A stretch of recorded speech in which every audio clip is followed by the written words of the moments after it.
My name is Hakim. I'm a student in NUS, final year with majoring in global studies. I specialize in population migration, and as a result of my academic interest in this topic, I started venturing into photojournalism and documentary 2 years ago. So back in secondary school days, I wasn't quite an obedient student. I was in an environment where people are in gangs, drugs, drug abusers, and so on. Just in fact, just a month away from O levels, I almost got expelled from school. My mom, she came down to school. She had to beg my principal and my discipline master to keep me in school. Watching her cry and begging them to stop to keep me in school, it really changed me as a whole. So I was given a second chance. And then on that night, after we came back from school with my mom, I cried in front of my parents and I said to them, I promised them in fact, that one day I will actually graduate from uni. I'm not going to waste away my life. So I realized enough is enough, I really should do something proper with my life. And that's where I had this outlook in life that I should start giving back. So 4 years ago, in my first year in uni, I took a geography module on the migrant diaspora in Singapore. And as part of the module, we were brought to Little India for a walk the ground basically with an NGO called TWC2. So that was my first interaction with the NGO. Subsequently, after that, I decided to volunteer with them beyond my school hours. Through that process, I learned a lot about the kinds of conditions that they have been subjected to in Singapore, and it would be very surprising for anyone to find out about these things that they are actually happening in such a modern country. So during the process that I was producing the video for TWC2, I realized that actually I can also do this on my own accord without being asked by any NGO. So this is something that right from the beginning, I saw as a potential that I can explore more, and that's how I began doing a lot of documentary work with marginalized communities. In early 2015, when the twin earthquake hit Nepal, I was really thinking of actually flying over to Nepal and do a documentary there, primarily because the reports tend to be very statistical. It tends to put lives, people, stories into numbers and figures, and I didn't like that. I felt that it's missing the human touch. What I was more interested in is a more humanistic approach that focuses on the human struggle, the strength of the human spirit to overcome this adversity. So I already had all these ideas and intention, and I felt like the timing was perfect for me to actually dive into it.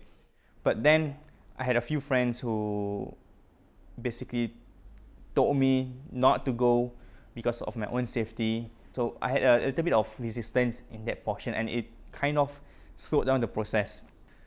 And then one fine morning, I had a friend who texted me, "Do you want to go to Nepal?" Right? She's the first person who said that, and I said, "Okay, yes." Without hesitation, we said yes, and the following weekend, we flew to Nepal, and that was basically the transition that I had from local communities to abroad. One important thing about photojournalism is you must be able to catch the right moment, and then you must be able to deliver a story, manage to tell the audience what kind of story is actually behind this particular picture. I'm quite impressed by his communicational skills. Like when we go out to do the documentary together, he handles a lot of those interviews with people from different kind of backgrounds.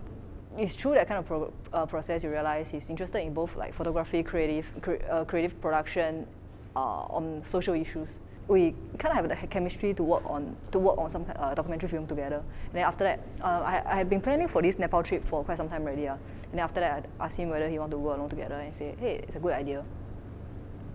Every day is basically, it comprises of interviews, and then we did more of, we went to the epicenter of the earthquake. We basically documented the current damages, and then the whole process repeats itself every day.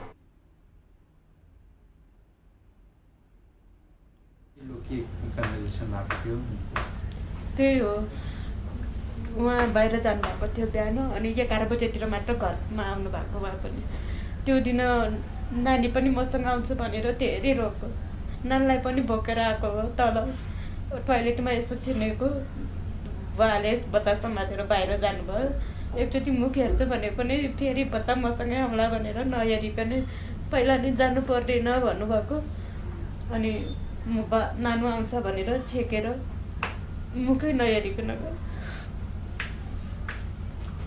अनि छोरा चाहिँ छोरा TV हेर्दाखेरि त्यो कोठामा अनि उहाँहरू बाहिर आएको पनि म अफिस जाने बित्तिकै भित्र छिर्नुभयो एक्चुअली अहिले अब त बाबु पनि भएन नानी पनि भएन उहाँ पनि हुनु भएन कस्तो महसुस गरिराख्नु भएको छ यदि हुँदा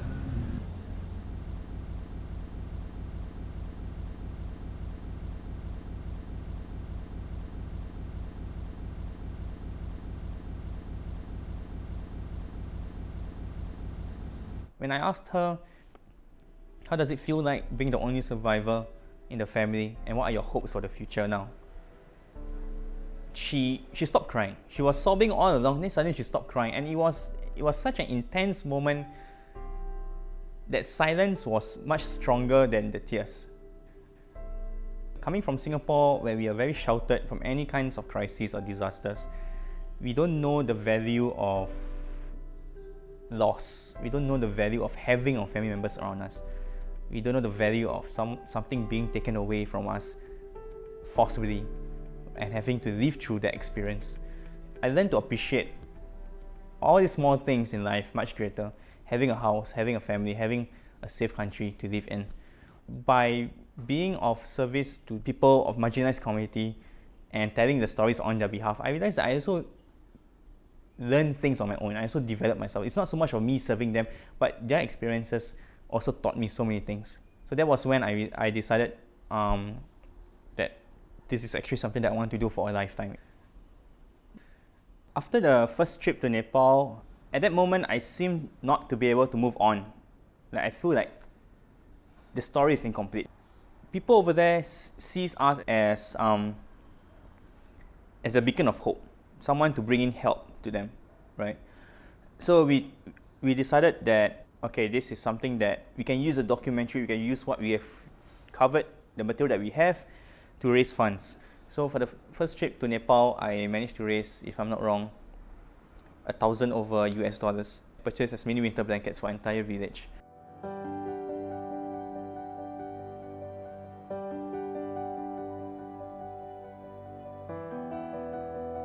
During my exchange in Paris, I told myself, you know what, since I'm here, I'm just going to make the best of it.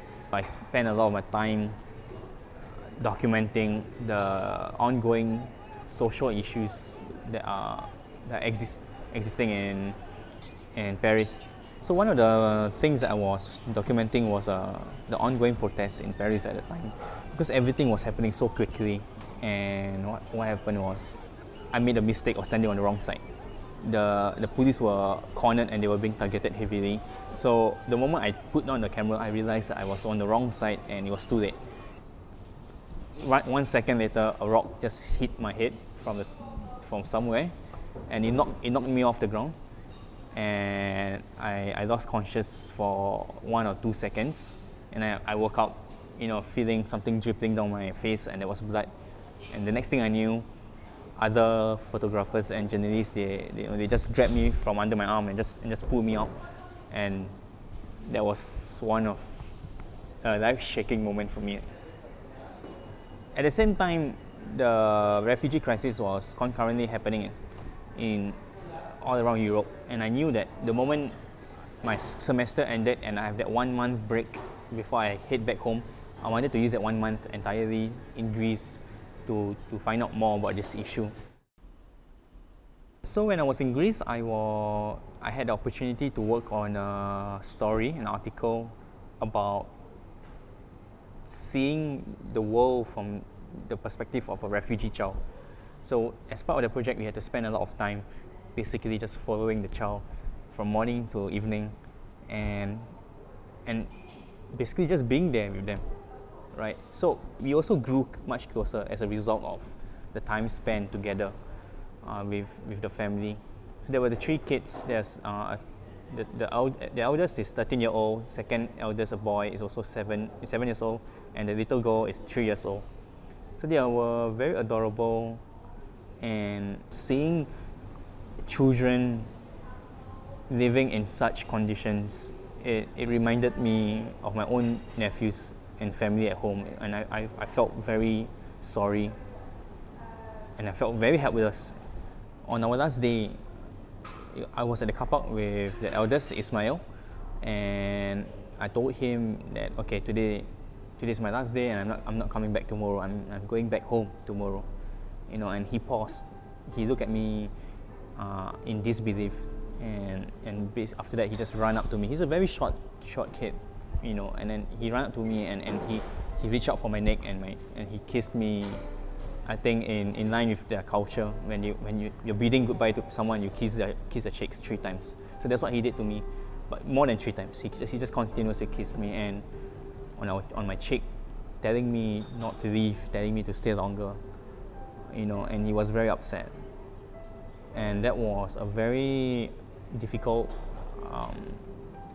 thing to bear with, the entire separation, which was why even when I flew back Singapore, you know, I wasn't even looking forward to go back, you know, because these experiences, these memories are still very fresh, and even until now, I cannot pretend that I never had any of these experiences. I cannot pretend that there are people that I genuinely care for who are living in subpar conditions in another part of the world.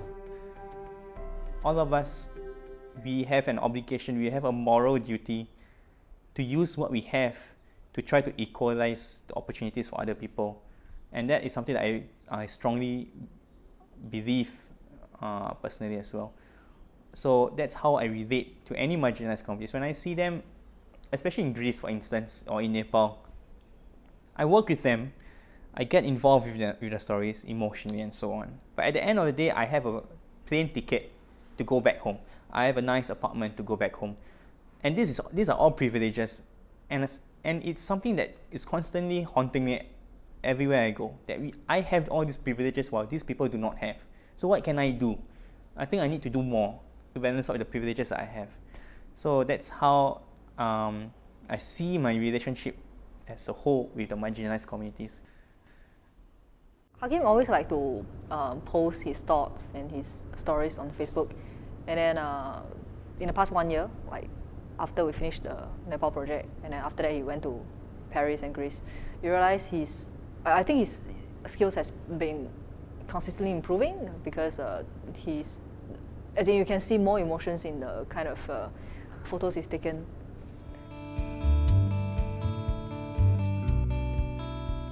I see this as a very important opportunity to actually engage with the students within the students community, because they are subsequently the next group of people that I want to target after my own group of friends.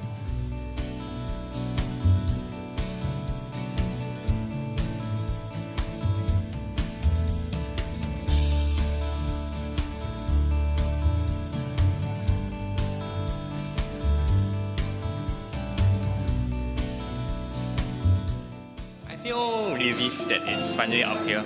I think one of the reasons why I feel relieved is because I've been waiting for this moment to actually release this documentary. It hasn't been published anywhere else, so I'm going to put it up online now.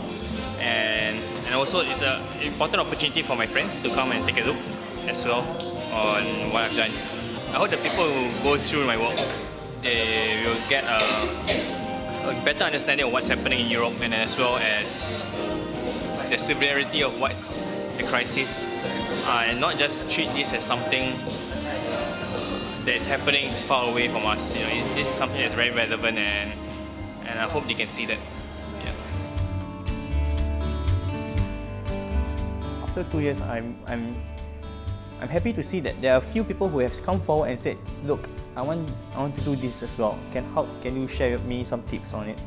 So people coming forward and telling me that, you know, these are the things that they also want to try to get themselves into, is a very encouraging sign of what I've achieved in the past 2 years. At the end of the day, the very reason why I started doing this is to be of service to these marginalized communities as a storyteller. For me, conviction comes from the simple gestures of appreciation where people say thank you to me, and each one of these adds on gradually over the time that this is actually something that I want to do. I feel like this is my calling in life, to actually tell stories for these people who have their voices taken away from them. Okay, so my hopes and plans for the future is to continue doing what I've been doing. But more specifically, I intend to follow through this, whatever that's happening in Europe, until it has come to an end. I feel like there's still many more years down the road for this crisis to go before it finally subsides.